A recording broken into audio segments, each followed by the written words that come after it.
عاص ابن وائل، یہ سب کفار کے بارے میں قرآن مجید میں مختلف مقامات پر آیات نازل ہوئی ہیں۔ اللہ تعالیٰ ان کے جو ہے جو کفریہ کلمات تھے یا سرکار پاک صلی اللہ علیہ وسلم کی شان میں جو گستاخیاں تھیں اس کا جواب قرآن میں دیے ہیں اللہ تبارک و تعالیٰ۔ مگر میرے سرکار کبھی کسی کے لیے دعا نہیں فرمائی، لیکن سرکار کی شان محبوبیت دیکھو، اللہ تعالیٰ کو پسند نہیں آیا کہ اس کے محبوب کے ساتھ کوئی گستاخی کرے، حضور خاموش ہے، اللہ جواب دے رہا ہے حضور کی طرف سے، اور وہ سند بنا رہا ہے قیامت تک کے لیے کہ جب جب قرآن پڑھا جائے گا ان ملعونوں کے اوپر لعنت ہوتی رہے گی جو سرکار کے ساتھ استہزاء یعنی مذاق اڑاتے تھے حضور کا، حضور کو برا بھلا بولتے تھے۔ تو مختصر یہ کہ یہ سارے کفار شدت کے ساتھ ظلم کرنے لگے، لیکن دیکھیں کہ یہ سب کرنے کے بعد بھی یہ کیا نشہ ان کو چڑھا ہوا ہے، یہ صحابہ کرام کو، یہ مسلمانوں کو، کہ یہ باز نہیں آتے۔ تو بولے بات سمجھدار قسم کا تھے، یہ سب ہم کر کے دیکھ لیے، یہ لوگ اپنا دین چھوڑ رہے ہیں، تو کیوں نہیں جا کر کہ خود محمد صلی اللہ علیہ وسلم سے بات کرنا کہ بھائی یہ جو بھی انہوں دعوت بول رہے ہیں، دین بول رہے ہیں، قرآن بول رہے ہیں، تبلیغ بول رہے ہیں، اس کے ذریعے مقاصد کیا ہیں، ان کے چاہ رہے ہیں کیا، یہ سب چیزوں کا پرپس کیا ہے، ان کا ایم کیا ہے، اس کے ذریعے آدمی کچھ بھی کرتا ہے تو ایک مقصد کے ساتھ کرتا نا، تو ان کا کیا مقصد ہے۔ تو بولے کیا کریں گے، اب سب جا کے بات کریں گے، کاؤں کریں گے تو بات اچھی نہیں رہتی۔ عتبہ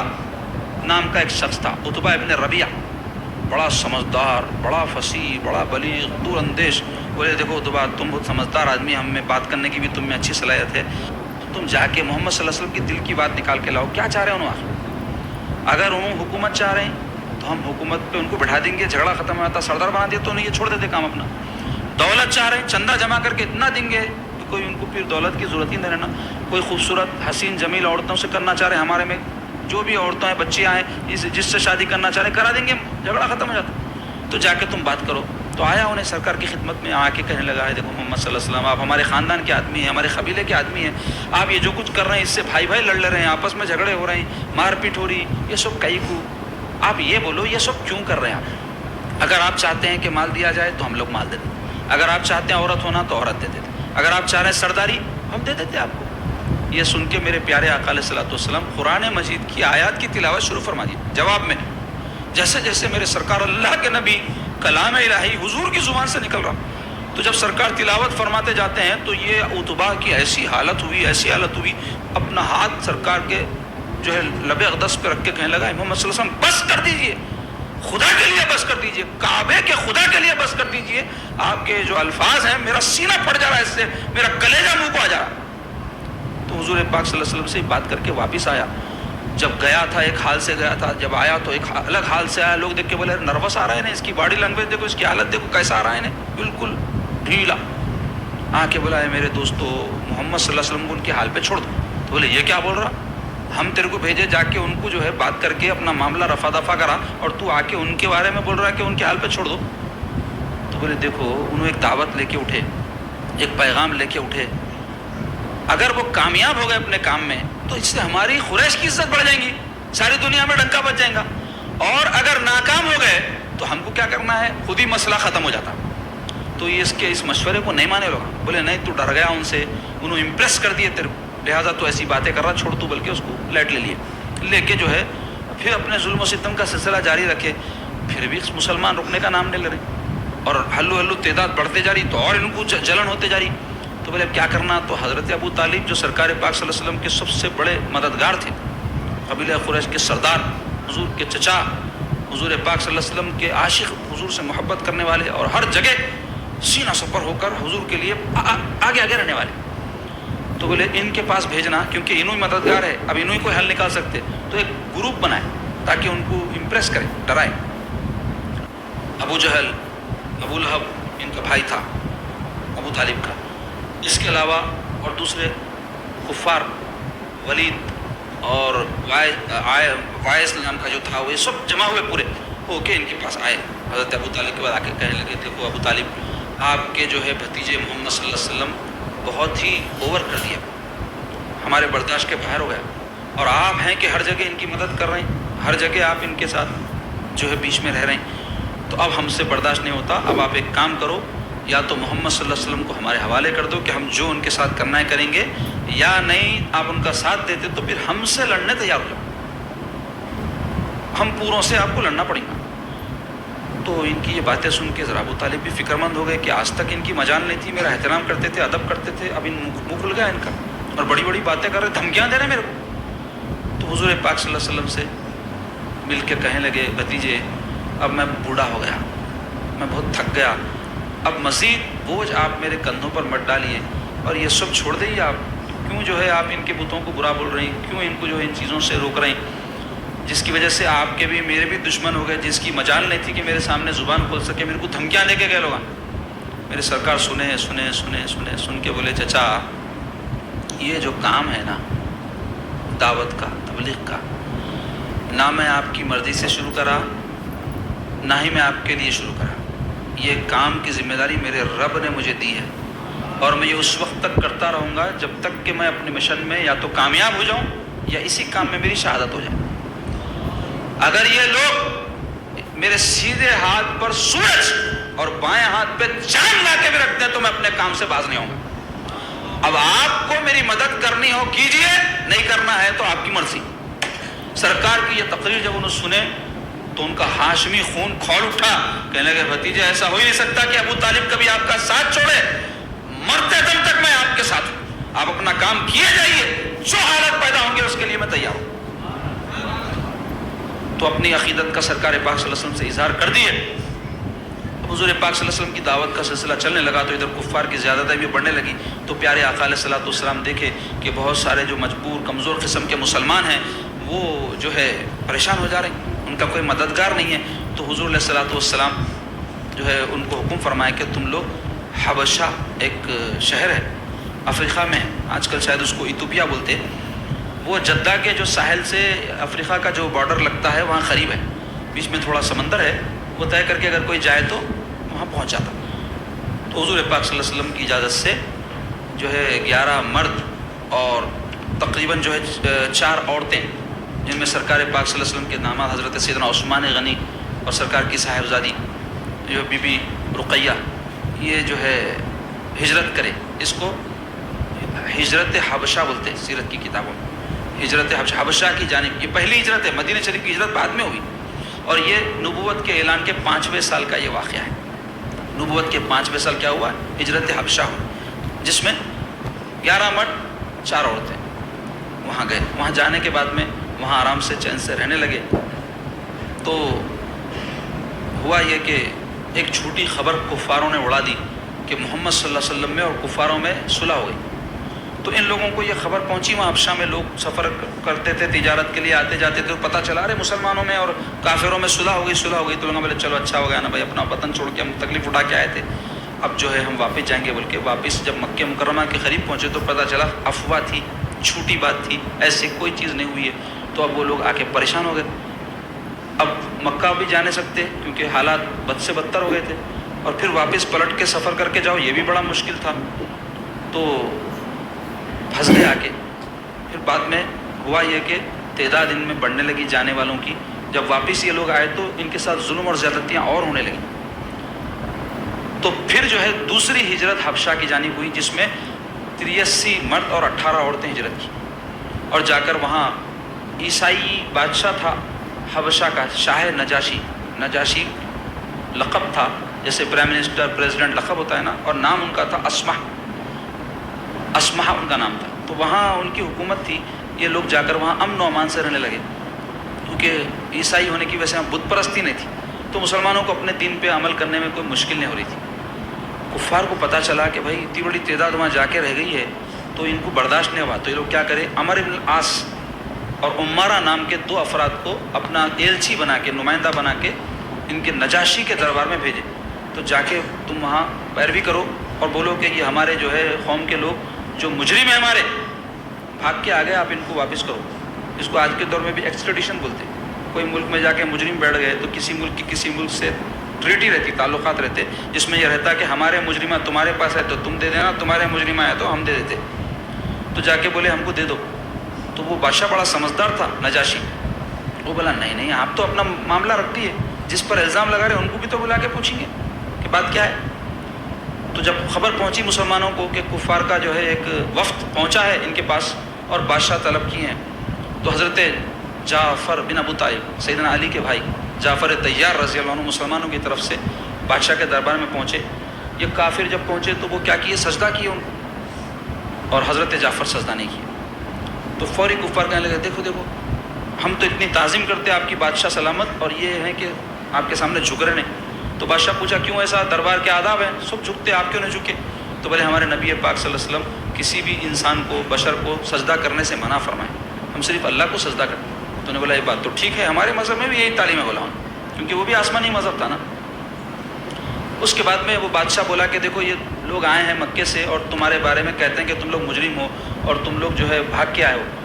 تو یہ ساری بات سننے کے بعد میں حضرت جعفر رضی اللہ عنہ تقریر کی ہے اس کے سامنے، اور ارشاد فرمائے کہ اے بادشاہ ہم ایک درندہ صفت قوم تھے، چھوٹی چھوٹی باتوں پر لڑتے تھے، شراب پیتے تھے، سود کھاتے تھے،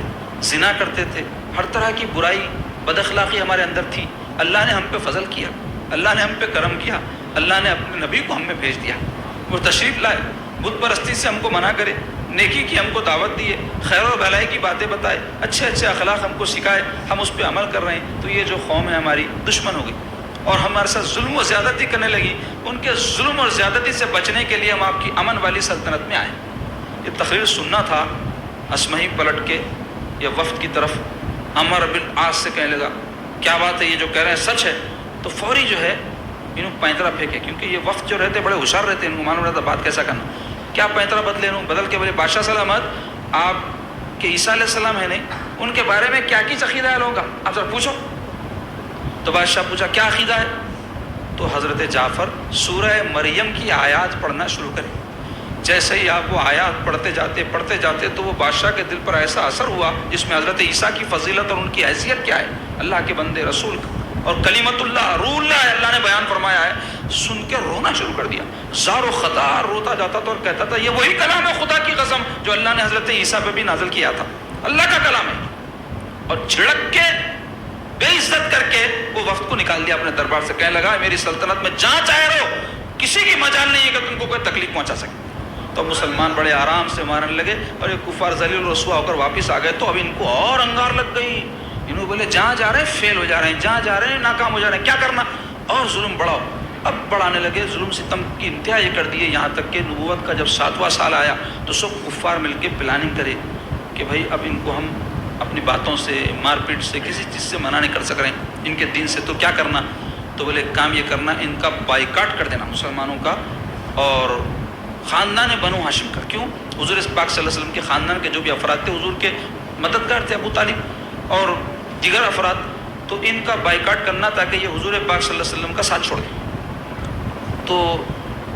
ایک اس سلسلے میں انہوں نے دستاویز لکھی، منصور بن اکرمہ نام کا کافر لکھا ہے دستاویز، جس میں یہ طے کیا گیا، لکھ دیا گیا کیا کہ کوئی بھی خاندان بنی ہاشم کے کسی فرد سے بات نہیں کرے گا، کوئی ان سے لین دین سودا سلوک کچھ بھی نہیں، کوئی ان سے رشتے ناتے نہیں کریں گا، یہاں تک کہ کوئی کھانے پینے کی چیزیں بھی ان تک پہنچنے نہیں دیں گا۔ اتنا ظالمانہ یہ انہوں نے جو ہے معاہدہ لکھا اور دستاویز لکھی، اور لکھ کر کیا کرے لے جا کے کعبے میں لگا دیے علی الاعلان کہ سب پڑھ لو، سب دیکھ لو، کوئی بھی اگر ان کے ساتھ مدد کریں گا ہم اس کا بھی بائیکاٹ کر دیں گے۔ اب ایسے حالات جب پیدا ہو گئے تو حضرت ابو طالب اپنے پورے خاندان بنو ہاشم کو لے کر کے ایک گھاٹی میں جا کر رہ گئے، جس کو کہتے ہیں شعب ابو طالب کی گھاٹی۔ یہ جو بائیکاٹ کا سلسلہ ہے، ایک دن دو دن، ایک مہینہ دو مہینہ نہیں چلا، 3 سال تک اتنا سخت بائیکاٹ کے کھانے کو خاندان بنو ہاشم کا بچہ محتاج ہو گیا۔ گھاٹی میں سے رونے کی بچوں کے بھوک اور پیاس کی وجہ سے آوازیں آتی تو کوئی مدد کرنے والا نہیں تھا۔ کبھی کوئی رحم دل کافر کچھ کوشش کر کے کچھ پہنچا دیتا تو پہنچ جاتا، ورنہ کھلے طور پہ تو کوئی پہنچائے کسی کی مجال نہیں تھی۔ تو اب یہ سلسلہ جب چلنے لگا تو بعض جو ہے رحم دل قسم کے کفار تھے، صلح پسند، امن پسند، ہشام ابن عمر ایک کا نام تھا اور ایک کا نام زہیر ابن امیہ، یہ حضرت ابو طالب عبد المطلب کے نواسے تھے، اور اسی طرح مطعم ابن عدی نام کا ایک کافر تھا، ابو البختری اور زمعہ ابن اسود، یہ سب آپس میں بولے بھائی یہ ہماری قوم ہے، ہم کیا کر رہے ہیں، ظلم کی انتہا کر دیں ان کے ساتھ، ہم تو گھروں میں ہیں، مزے سے رہ رہے ہیں، دھوپ گرمی کچھ بھی رہو آرام سے پی رہے ہیں کھا رہے ہیں، ہمارے خاندان کے لوگ پہاڑوں میں بچے کھانے کو پریشان۔ اور روایت میں آیا ہے کہ حضرت بلال کہتے ہیں کہ ویسے وقت میں ہمارے پاس کھانے کو کچھ بھی نہیں تھا، تو بکریوں کے چمڑے ومڑے پڑے ہوئے رہتے ہیں، وہ اٹھا کے پانی میں ڈبا کے چوس لیتے رہتے تھے، اس کا رس تو بھی آیا تو بھوک مرنا بولے، ایسی تکلیف اٹھائے، پتے چاپ لیا کرتے تھے بولے، ایسی تکلیف اٹھائے، 3 سال تک یہ سلسلہ چلا۔ تو یہ لوگ بولے کہ نہیں نہیں اب بہت ہو گیا، اب اس کو برداشت نہیں کیا جا سکتا۔ حرم کعبہ میں پہنچ کے کہنے لگے کہ بھائی یہ مسودہ جو آپ لکھ کے، یہ جو معاہدہ لکھ کے لگائے، ہم اس کو قبول نہیں کرتے۔ تو ابو جہل غصے میں آ کے بولنے لگا کیسا کر سکتے آپ لوگ ایسا، سب مل کے کرے سوئے۔ تو انہوں نے بولے چپ بیٹھو، ایسے ظالمانہ معاہدے کو ہم نہیں مانتے۔ تو حضرت ابو طالب وہیں بیٹھے ہوئے تھے صحن کعبہ میں، کہنے لگے میرے بھتیجے محمد صلی اللہ علیہ وسلم کہتے ہیں کہ جو معاہدہ تم لکھے ہیں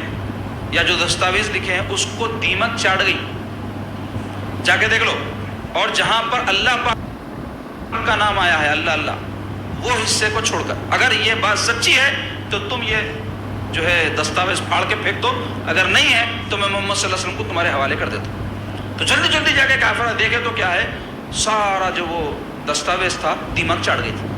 اور جہاں جہاں اللہ پاک کا نام تھا بس اتنا حصہ بچا ہوا تھا۔ تو یہ سب جو نرم دل کافر تھے جا کے وہ معاہدہ چاک کر دیے، اور جا کر گھاٹی میں سے خاندان بنو ہاشم کے سب افراد کو لا کر اپنے اپنے گھروں میں بسا دیے۔ تو یہ 7 نبوی سے 10 نبوی تک یہ سلسلہ چلا۔ پیارے آقا علیہ الصلوۃ والسلام آ کر اپنے گھر میں چند دن گزرے تھے کہ 2 عظیم سانحے سرکار پاک صلی اللہ علیہ وسلم پر 10ویں نبوی میں گزرے۔ پہلا سانحہ تھا سرکار پاک صلی اللہ علیہ وسلم کے جو ہے محسن، حضور پاک صلی اللہ علیہ وسلم کے چہیتے چچا، حضور کے سب سے بڑے حمایتی اور مددگار، حضور پاک صلی اللہ علیہ وسلم کی جو بچپن سے پرورش کر کے حضور پاک صلی اللہ علیہ وسلم کی یہ عمر شریف پہنچنے تک ہر وقت حضور کی مدد کرتے رہے، ابو طالب، ان کا اچانک انتقال ہو گیا۔ ابھی یہ صدمے سے چند دن نہیں گزرے تھے کہ سرکار پاک صلی اللہ علیہ وسلم کی محبوبہ، حضور پاک صلی اللہ علیہ وسلم کی جو ہے عقد میں آنے کے بعد سے پھر دعوت دین اور تبلیغ دین کے کام کے آغاز میں اپنا تن من دھن سب لٹانے والی زوجہ پاک سیدہ خدیجۃ الکبریٰ رضی اللہ تعالیٰ عنہا بھی 65 سال کی عمر شریف میں وصال فرما گئی۔ ایسے یہ 2 غم تھے سرکار پاک صلی اللہ علیہ وسلم پر کہ حضور علیہ الصلوۃ والسلام یہ نبوت کے اعلان کے 10ویں سال اپنے دولت قدے سے باہر تشریف نہیں لاتے تھے ان غموں کی وجہ سے، اور اس سال کو 10ویں نبوی کو سرکار نے عام الحزن، غم کا سال ڈکلیئر فرما دیا۔ کسی طرح یہ سال جب گزر گیا، پھر سرکار پاک صلی اللہ علیہ وسلم اپنے کار نبوت کی طرف متوجہ ہوئے، اور حضور دیکھے کہ مکے کے جو کافر بڑے سخت قسم کے ہیں، یہ جلدی مان رہے نہیں، تو اپنے دین کے کام کو، دعوت کے کام کو وسعت دینے کے لیے سرکار پاک صلی اللہ علیہ وسلم مکے کے اطراف اکناف جو قبیلے بستے تھے ان کے یہاں تشریف لے جانے لگے۔ اور اسی سلسلے میں پیارے آقا علیہ الصلوۃ والسلام طائف، جو مکہ مکرمہ سے 100-150 کلومیٹر کے فاصلے پر ایک زرخیز علاقہ ہے، وہاں عمیر نام کے ایک شخص کا خاندان بستا تھا، اس کے 3 بیٹے تھے، عبد، یالیل، حبیب اور مسعود ان کے نام تھے۔ ان کے یہاں دعوت دین کے لیے تشریف لے گئے،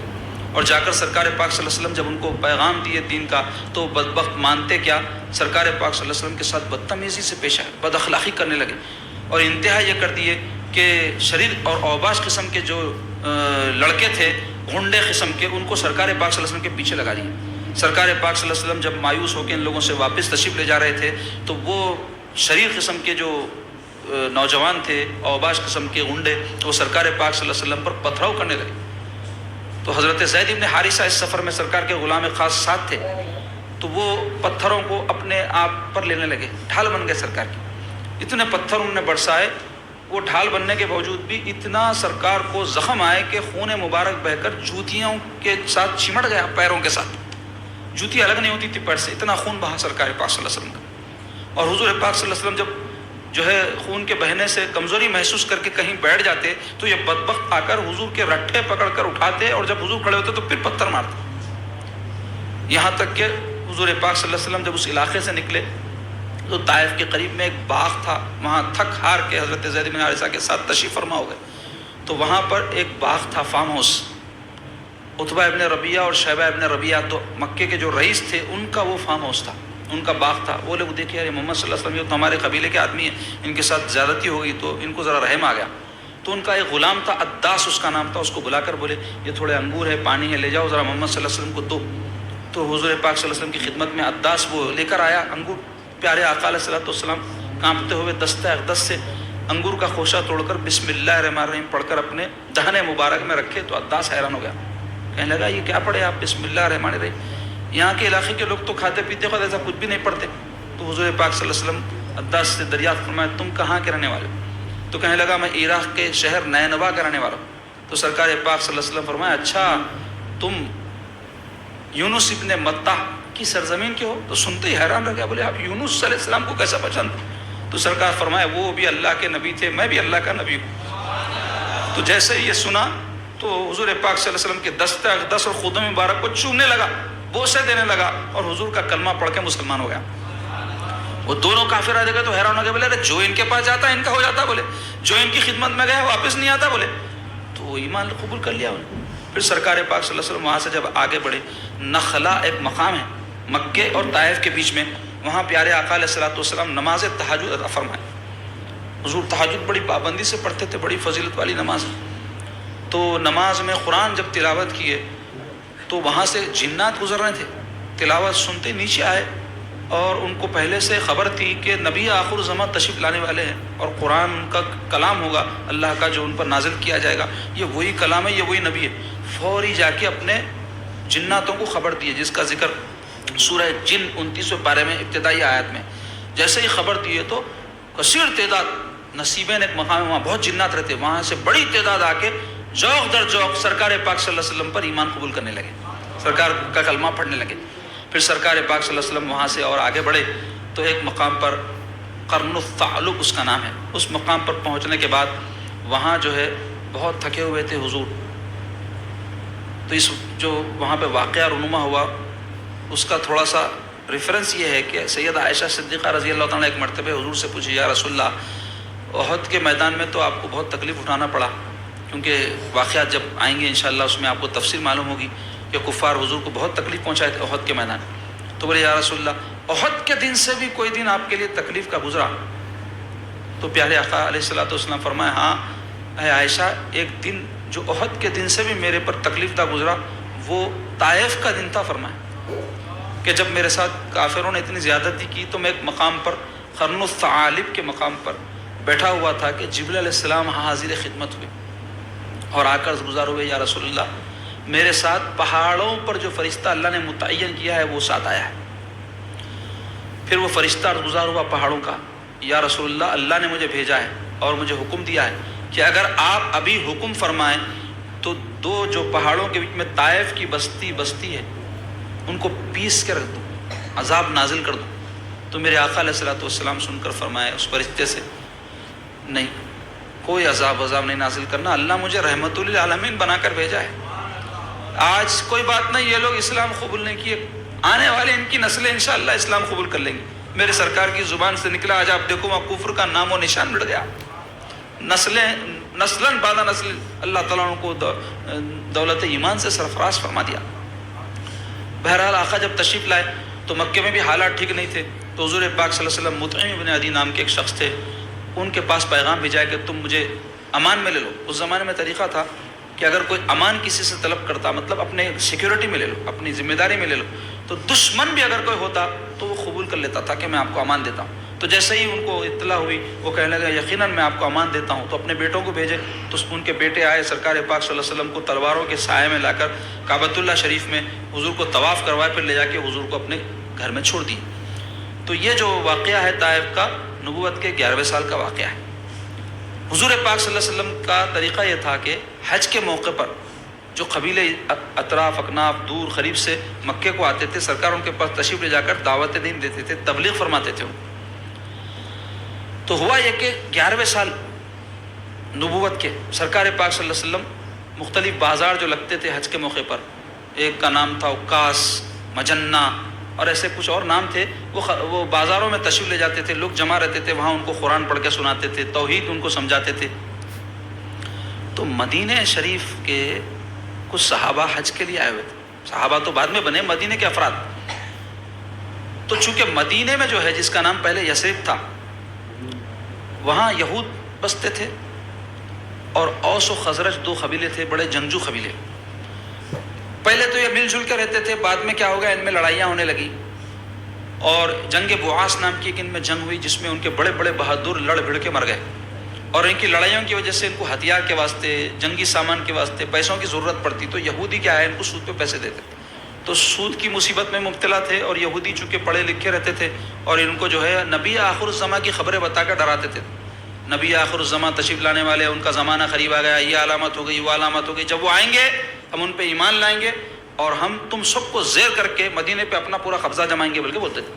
تو مدینے کے جو اوس و خزرج قبیلے کے افراد تھے ان کو سرکار پاک صلی اللہ علیہ وسلم کی خبریں پہنچتی رہتی تھی یہود کے ذریعے سے. تو یہ لوگ جب حج کے لیے آئے اور پیارے آقا علیہ الصلوۃ والسلام جا کر تبلیغ کرنے لگے، تو مدینے شریف کے جو ہے 6 پہلے خوش نصیب جو اسلام قبول کیے، وہ نبوت کے 11ویں سال قبول کیے. ان کے جو ہے مقدس نام ہے ابو الحیثم بن تیہان رضی اللہ عنہ، ایک صحابی سرکار. اسعد ابن زرارہ، بڑے زبردست صحابی، ان کے واقعات آئیں گے مدینہ شریف کا جب تذکرہ شروع ہوگا. اسی طرح حضرت عوف ابن حارث، حضرت رافع ابن مالک، حضرت قطبہ بن عامر اور حضرت جابر بن عبداللہ ریاب رضی اللہ عنہ. یہ جو 6 افراد حضور پاک صلی اللہ علیہ وسلم کے دست اقدس پر مسلمان ہوئے. اور یہ جو ہے مسلمان ہونے کے بعد میں حضور پاک علیہ الصلوۃ والسلام سے عرض کیا، یا رسول اللہ آپ کوئی معلم کو ہمارے ساتھ بھیجیے جو مدینہ شریف میں جا کر اسلام کی دعوت دے اور ہم کو احکام دین کے اور عقائد اسلام کے سکھائے. تو سرکار پاک صلی اللہ علیہ وسلم مصعب ابن عمیر رضی اللہ عنہ جو بڑے خوبصورت صحابی تھے، ان کی خوبصورتی کے بارے میں آتا ہے کہ ان کو دیکھ کر کئی لوگ دھوکے میں مبتلا ہو جاتے تھے، سرکار ہے بول کے حضور ایسا سمجھتے تھے، اتنے خوبصورت تھے. تو یہ مصعب ابن عمیر کو حضور پاک صلی اللہ علیہ وسلم مقرر فرمائے، معلم مدینہ بنا کر بھیجے، مبلغ اسلام بنا کر بھیجے. یہ گئے مدینہ شریف میں اور وہاں جا کر اسلام کا جو ہے تذکرہ کرنے لگے اور اسلام کی جو ہے تعلیم دینے لگے. تو ہر گھر سے کوئی نہ کوئی شخص اسلام میں داخل ہونے لگا. تو ہوا یہ کہ مدینہ شریف میں 2 قبیلے تھے، میں ابھی آپ سے عرض کیا. تو قبیلہ اوس کے سردار تھے سعد ابن معاذ رضی اللہ عنہ. یہ سب دیکھ رہے تھے کہ لوگ مدینے میں مسلمان ہو رہے ہیں، حضور پاک صلی اللہ علیہ وسلم کا تذکرہ ہو رہا. تو ان کے ایک بھائی تھے اسید ابن حضیر، ان سے یہ کہنے لگے، اسید یہ مصعب نام کا کوئی شخص آیا ہے اور ہمارے لوگوں کو خراب کر رہا اور ہمارے دین سے بھٹکا رہا. وہ لوگ بھی بت پرست تھے.